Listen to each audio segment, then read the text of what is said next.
C'est un scandale que révèle Mediapart. Connaissez-vous Caroline Parmentier, députée du Rassemblement national? Eh bien, cette dame, très proche de Marine Le Pen, tient d'abord des propos qui visent à valoriser des collabos, personnes qui sont des fascistes, condamnés d'ailleurs pour intelligence avec l'ennemi, comme Robert Brasillac, écrivain et rédacteur en chef du journal collaborationniste Je suis partout. Et elle décrivait cette personne ainsi qu'un autre nombre de personnes qui avaient été d'ailleurs fusillées pour collaboration avec l'ennemi. Elle les qualifiait de héros et de modèles. Et d'ailleurs, dans cet article, elle qualifiait aussi l'avortement de génocide moral, idéologique et même physique. La même année, cette députée du Rassemblement national avait publié un article qui s'appelait « On nous a menti sur Pétain », dans lequel elle disait que Monsieur Pétain, qui a donc été condamné à l'indignité nationale pour la collaboration, avait été sali et diabolisé. Mais Madame Parmentier ne s'arrête pas là, puisque la haine des personnes immigrées et qu'elle qualifie de maghrébins également fait aussi partie de son registre habituel. Elle sera d'ailleurs condamnée en 1995 pour incitation à la haine raciale. Voici ce qu'elle dit. Elle parle des immigrés maghrébins comme de voyous ethniques désœuvrés, en les rendant responsables des actes de vandalisme et de violence. Elle montre une forme d'obsession pour ce qu'elle appelle l'islamisation forcée, qui se cacherait derrière la viande halal. Ça, c'est une des obsessions de Madame Parmentier. Et puis par ailleurs, à propos des Bleus, l'équipe de France,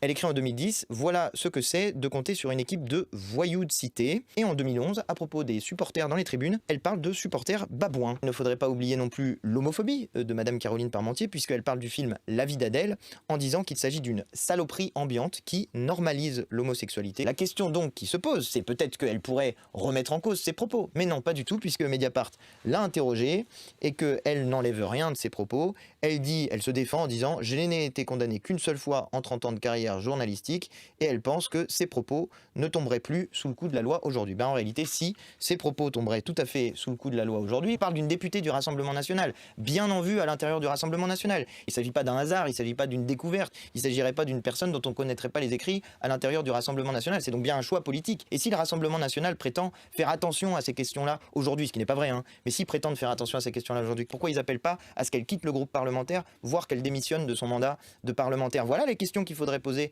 à Madame Le Pen. C'est un véritable scandale et vraiment je vous invite à faire circuler l'information parce qu'apparemment on ne peut pas compter sur les médias traditionnels pour faire circuler cette information, on ne peut compter que sur nous-mêmes, donc je compte sur vous pour le faire.